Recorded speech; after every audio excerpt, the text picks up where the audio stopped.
Mesdames et messieurs, bon après-midi. Nous sommes ici au 460 Richmond West, ça c'est à Toronto, en plein centre-ville.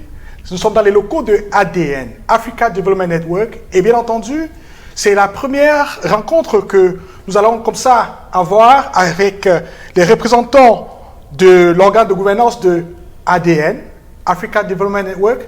Je leur dis déjà bonjour et bonne année. Je vais commencer avec vous. Ils vont se présenter tour à tour. Bonjour André. Bonjour Monsieur Eric et bonne année à vous. Merci. Bonjour Eric. Isidore Doualé, bonne année. Merci Isidore. Bonjour Eric, Salomon Fotsing, bonjour à tous. Merci Salomon. Bonjour Eric et bonjour à mes copanélistes. Moi c'est Victor Kebou, je suis l'un des avocats conseils de ADN. Merci d'avoir planté le décor avec vous, Victor, un des avocats de ADN. On va très rapidement comme ça planter, on continue avec cette lancée. André Gallo-Azambou, parlez-nous un tout petit peu de l'ADN et bien entendu de sa vision. Oui, la vision de l'ADN, elle est simple.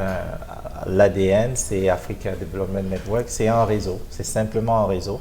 C'est un réseau d'Africains, d'Afro-descendants et d'amis d'Afrique qui a pour objectif là, de fédérer un peu les ressources que nous avons dans notre communauté et de pouvoir identifier les initiatives de développement endogène en Afrique et dans la diaspora et d'apporter le support nécessaire à l'émergence de ces initiatives-là. En quelques mots, vous avez brossé comme ça la vision de ADN, mais j'ai envie de vous poser la question, qu'est-ce qui vous a attiré à ADN? Vous êtes d'ailleurs l'un des membres fondateurs. Oui, je suis membre fondateur et le promoteur de l'idée ADN. On est parti d'un constat simple. On trouvait beaucoup avec un certain nombre de partenaires, un certain nombre de personnes, d'amoureux de l'Afrique, repartis un peu partout sur le continent et aussi dans sa diaspora. On a fait un constat qui est simple. Nous avons énormément de potentiel dans la communauté africaine, autant sur le continent que dans sa diaspora, mais nous nous sommes rendus compte qu'il n'y avait pas un réseau qui permettait de mettre ensemble, de mettre en valeur ce potentiel que nous avions, et il n'y avait pas assez de structures qui permettaient aux amis de l'Afrique de venir donner, apporter leur pierre à la construction de cet édifice. Donc, c'est ce qui nous a poussés à créer ce mouvement. On va revenir en détail dans quelques instants. Le temps pour moi de poser la question à vous, Isidore. Qu'est-ce qui vous amène à l'ADN? Quel est le rôle que vous jouez au sein de l'ADN? Merci une fois de plus Eric. Déjà, il faut le reconnaître, Isidore Doualé, n'est-ce pas, qui est là avec vous. Il est senior manager en finance. Alors, portant cette casquette, n'est-ce pas, je me suis dit, qu'est-ce que je peux faire pour mon continent? Qu'est-ce que je peux apporter avec mes connaissances que j'ai en finance pour mon continent? Et c'est dans ce processus, n'est-ce pas, que nous avons mis ensemble ADN et nous voilà donc retrouvés dans la gestion de la finance qui, pour moi, n'est-ce pas, est le nerf de la guerre pour tout développement. C'est la raison pour laquelle j'ai porté ce portefeuille et je continue, n'est-ce pas, à le porter jusqu'à ce qu'on ait ce beau financement. Et je pense qu'aujourd'hui, notre leitmotiv reste la transparence, l'honnêteté et la sincérité, n'est-ce pas, pour pouvoir expliquer chaque fois qu'à l'occasion nous le permettra à toute la population comment nous gérons, n'est-ce pas, le financement que nous avons reçu. Vous faites bien de mentionner que l'argent c'est le nerf de la guerre. On va revenir d'ailleurs sur le financement que ADN a reçu. Le temps pour moi de dire bonjour à Salomon et pour qu'il puisse nous déployer un peu sa casquette au sein de l'ADN. Donc, pour revenir à moi, Eric, merci pour la question. Donc, Salomon Fotsing, comme je disais, chargé de projet au sein de l'ADN. Qu'est-ce qui m'a amené à l'ADN, si on me posait la question? C'est que, comme toute personne immigrante arrivée au Canada, on a été confronté aux prémices du départ. Moi, médecin de formation formé en Afrique puis en France, arrivant au Canada, je me suis rendu compte que j'avais un manque que les autres n'avaient pas. Quand je regardais autour de moi, notamment des communautés asiatiques, des communautés indiennes, je me rendais compte qu'eux faisaient partie d'un réseau dans lesquels, lorsqu'un médecin étranger arrivait, il avait déjà toute une structure mise en place pour pouvoir passer des examens d'équivalence, réussir ces équivalences et puis intégrer la profession. Et quand je me tournais quand je me tournais vers ma communauté afro-descendante au Canada, je me rendais compte qu'il n'y avait rien de structuré pour nous qui arrivions d'ailleurs. Et à partir de ce moment-là, je me suis dit, est-ce qu'il peut y avoir des initiatives comme celle-là? Mais je n'ai pas eu le courage en soi, en ce moment-là, de partir quelque chose. Jusqu'à ce qu'un jour, je rencontre une personne par l'intermédiaire d'un ami, c'était monsieur Gallo Azambou ici présent, et qui me parle de l'initiative ADN. Et quand j'ai compris la vision et la mission de l'ADN, je me suis dit que c'était le bon mouvement pour faire pour les autres ce que je n'ai pas eu en arrivant. Et c'est pour ça que je suis là aujourd'hui. Très intéressant. Victor Kebou, vous avez une casquette d'avocat. Vous jouez un rôle de conseil, évidemment, mais ce qui est intéressant, c'est certainement de savoir quel rôle que vous jouez dans la gouvernance de ADN de façon générale. Merci Eric. Je devrais d'abord dire ADN fonctionne dans un Canada qui a deux juridictions essentiellement, le système common law et le système civil law. Moi, je m'occupe essentiellement, mon cabinet, si je veux le dire, s'occupe de l'aspect common law. Dans l'aspect civil law, on a mon confrère James Ebongue qui est basé à Montréal. Et il est question pour nous de nous assurer que l'organe de gestion de ADN, l'organe de direction de ADN, ainsi que la direction générale a des politiques de gestion saines et transparentes et qui respectent les normes, les meilleures pratiques dans la matière. Donc, dans ce fait, nous avons préparé avec le conseil d'administration et la direction une quinzaine de politiques pour nous assurer que chaque aspect de l'administration, de la gestion courante de l'ADN est fait dans les règles de l'art. Peut-être je pourrais parler de certaines de ces politiques tout à l'heure, mais c'est juste vous dire en gros, l'ADN a déjà 14 ou 16 politiques qui sont effectives, qui permettent de nous assurer tout à l'heure, le responsable financier parlait de la gestion saine des finances. On doit s'assurer que ces mécanismes sont sur pied avant que, surtout que ADN est en train de prendre son envol. On peut avoir des bases très solides pour pouvoir aller le plus loin possible. ADN est en train de prendre son envol, mais il reste quand même que ADN a déjà fait suffisamment de chemin et a une grosse taille aujourd'hui. Est-ce que vous pensez que les politiques que vous avez évoquées tout à l'heure correspondent au gabarit de la structure de l'organisation? Disons, les politiques sont évolutives. Les politiques, parce que la loi elle-même évolue, nous nous assurons, cela justement l'un de nos rôles, c'est de nous assurer que chaque fois qu'il y a une évolution, que nous adaptions une grosse machine comme ADN à cette évolution. Donc le travail que nous faisons est continu et de gros partenariats. Voilà. Donc en quelque sorte, vous continuez la réécriture de tous ces textes de telle façon que l'organe qui gère n'ait pas en fait des grosses difficultés. Mais André Gallo Azambou, comment est-ce qu'on pourrait consulter éventuellement toutes ces politiques dont fait état des lieux M. Victor Kebou? Oui, ADN a mis sur pied un modèle de gouvernance assez transparent. Donc, chaque membre de la communauté qui a besoin d'une information peut écrire à l'ADN, contact@africadevelopmentnetwork.org et avoir accès à toutes les politiques qui gouvernent l'ADN. Nous tenons également des assemblées générales annuelles. La dernière a eu lieu au mois de décembre de cette année, où nous avons publiquement présenté les résultats de l'ADN, ce que nous avons pu accomplir au courant de l'année, l'état financier de l'ADN, les projets de l'ADN, et vous avez une capsule vidéo de cela sur notre site internet. Nous sommes une organisation qui se veut une séparation entre l'exécution et la stratégie. Donc la stratégie, elle est portée par le conseil d'administration. Nous avons 3 organes en fait. Nous avons l'assemblée générale qui, elle, prend toutes les décisions, si vous voulez, majeures sur l'organisation. Elle se réunit quand c'est nécessaire pour prendre des décisions majeures et obligatoirement, elle se réunit au moment de l'assemblée générale. Ensuite, nous avons donc notre conseil d'administration qui pense la stratégie et qui s'assure d'une gestion saine de l'organisation.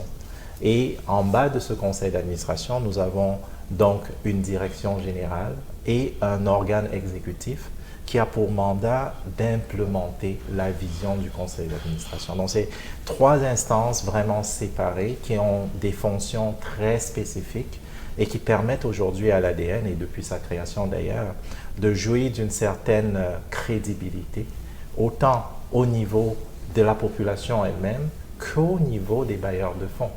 Parce que c'est une chose de gagner la confiance des bailleurs de fonds, c'est une autre de la maintenir. Donc notre rôle à nous, c'est de nous assurer que nous ayons une gestion la plus transparente possible de notre organisation et en tout temps. Et quand on parle de gestion, on voit essentiellement les ressources financières, notamment la subvention que vous venez de recevoir du gouvernement à hauteur de 800 000. Isidore, la question vous est adressée. Quel est le modèle de gestion que ADN a adopté pour s'assurer, bien évidemment, comme Victor l'a dit tout à l'heure, Salomon aussi, et bien entendu André, qui est cette transparence? Merci encore une fois de plus, Eric. Déjà, je dirais, je me suis fait entourer par des gens très compétents. Déjà, j'ai sous mon dos un comptable expert qui va s'occuper de la gestion quotidienne. J'ai mon directeur qui est suffisamment affûté et qui sait comment ça se gère aussi. Et chaque fois, n'est-ce pas, ce que nous allons faire, c'est de présenter les différents rapports qui seront aussi vérifiés par un organe externe pour pouvoir assurer à la population que tout ce qui est fait selon les règles de l'art. Alors, je me suis donné comme obligation, et c'est même une exigence de la subvention, de produire des rapports déjà de façon annuelle. On doit avoir un rapport financier qui doit être produit chaque année. Ce rapport doit être vérifié par le vérificateur externe et toute la population peut à tout temps consulter ce rapport. On aura aussi un rapport de projet qui sera produit à la fin du projet, n'est-ce pas? Et ce rapport portera principalement sur tout le déroulement du projet et les résultats attendus. Par ailleurs aussi, on aura un rapport annuel qui va être ressorti en dehors du état financier et qui sera aussi présenté aux différentes populations qui en ont besoin.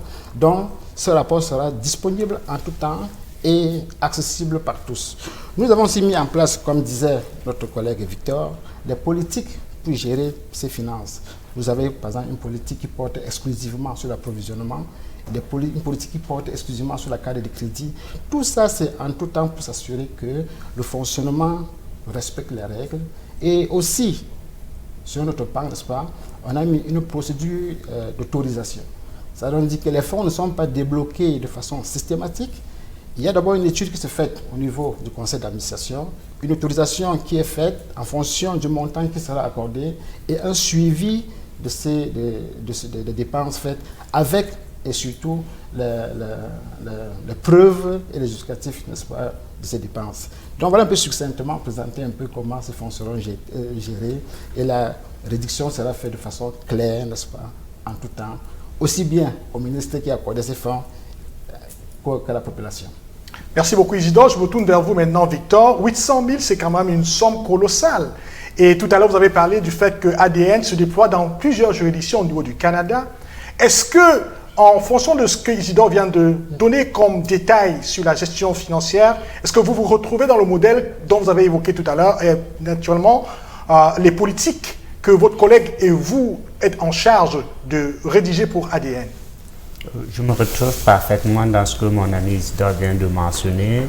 Il est question de nous assurer, justement, j'ai parlé de transparence, de la gestion saine et de nous rassurer aussi nos bailleurs de fonds, les bailleurs de fonds de nos clients, que nous assurons de façon professionnelle à ce qu'ils obtiennent les meilleurs résultats, que les bénéficiaires aussi obtiennent des meilleurs résultats, que les afro et les afro-descendants qui sont les premiers bénéficiaires de ce projet puissent en bénéficier effectivement. Et ça, comme je l'avais dit, je l'ai dit tout à l'heure, mon collègue et moi, on nous assure qu'on développe les politiques de la façon la plus transparente, parce qu'on veut à la fois être inclusif. Ce sont des politiques inclusives, ce sont des politiques qui respectent les lois et les règlements applicables dans les deux parties du Canada, dans les deux juridictions du Canada, et qui font, on a eu une politique en matière de sécurité et au travail qui est un aspect capital, parce que nous savons, la pandémie nous a montré comment des employés peuvent être vulnérables. Donc nous assurons aussi que on respecte la réglementation provinciale et fédérale dans tous les domaines d'activité de ADN.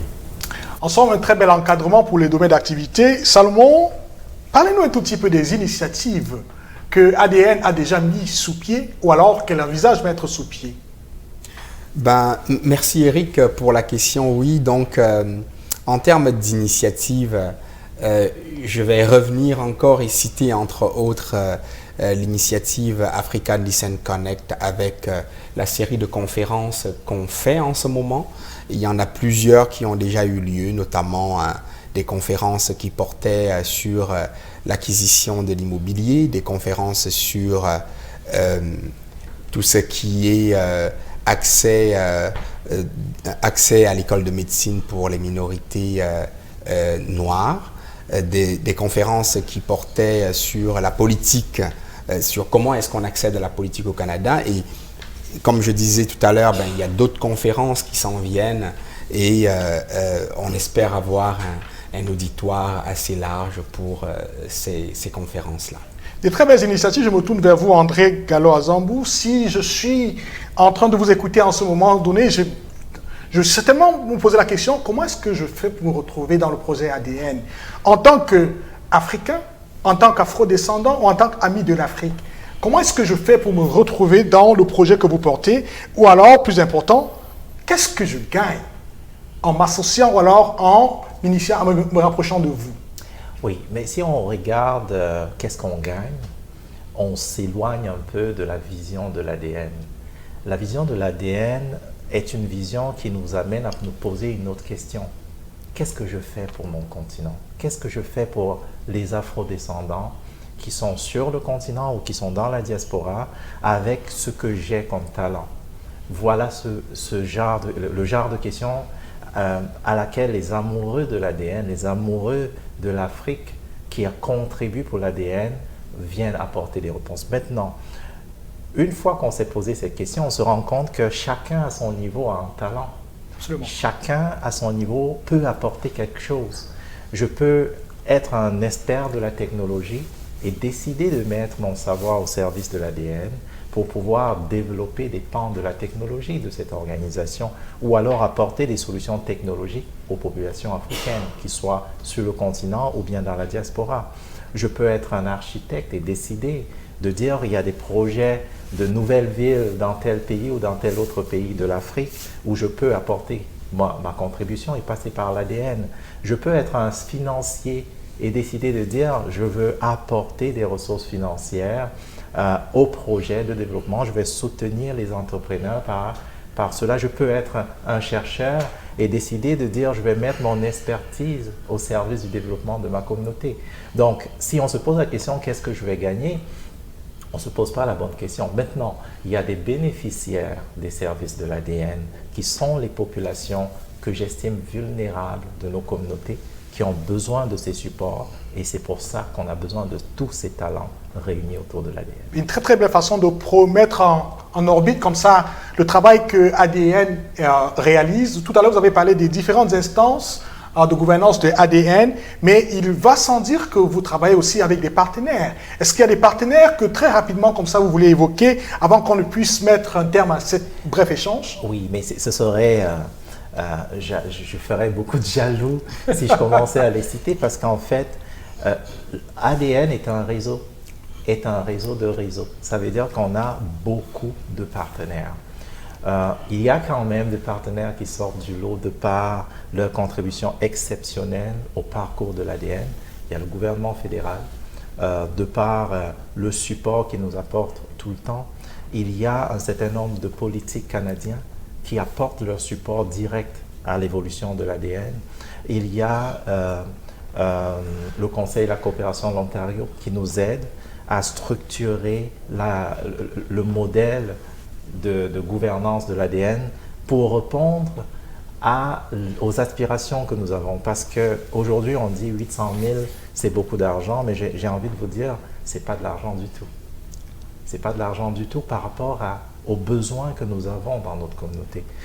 Ce 800 000 nous permet simplement de créer un écosystème qui permette aux entrepreneurs de pouvoir trouver le support dont ils ont besoin.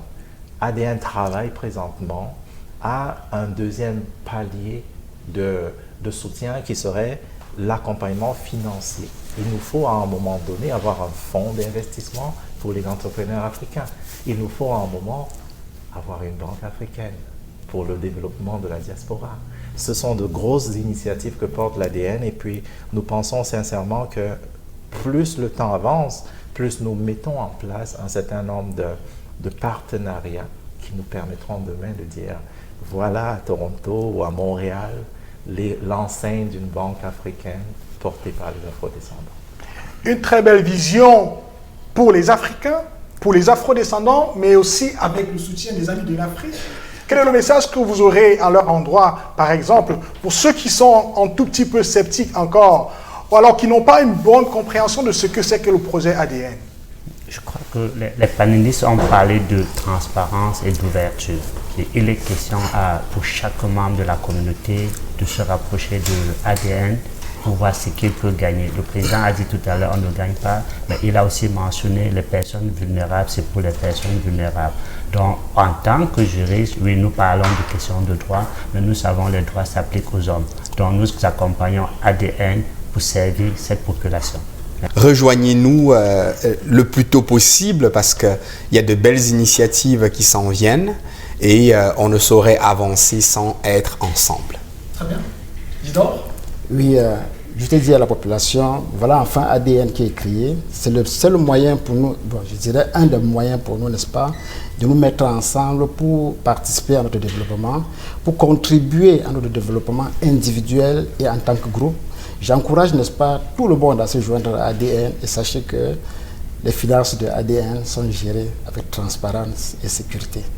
Mais André, on est comme ça dans les locaux de ADN à Toronto. Un mot de la fin pour parler de cette autre casquette que vous avez en fait. Oui, c'est un plaisir parce que pendant un certain nombre d'années, nous avons travaillé à pouvoir avoir des espaces physiques. Et aujourd'hui, nous sommes dans un espace physique qui va permettre aux partenaires de l'ADN de se retrouver, qui va permettre aux entrepreneurs de notre communauté de pouvoir venir suivre un certain nombre de programmes entrepreneuriaux d'incubation, de pré-incubation ou d'accélération que l'ADN va donner dans ces locaux.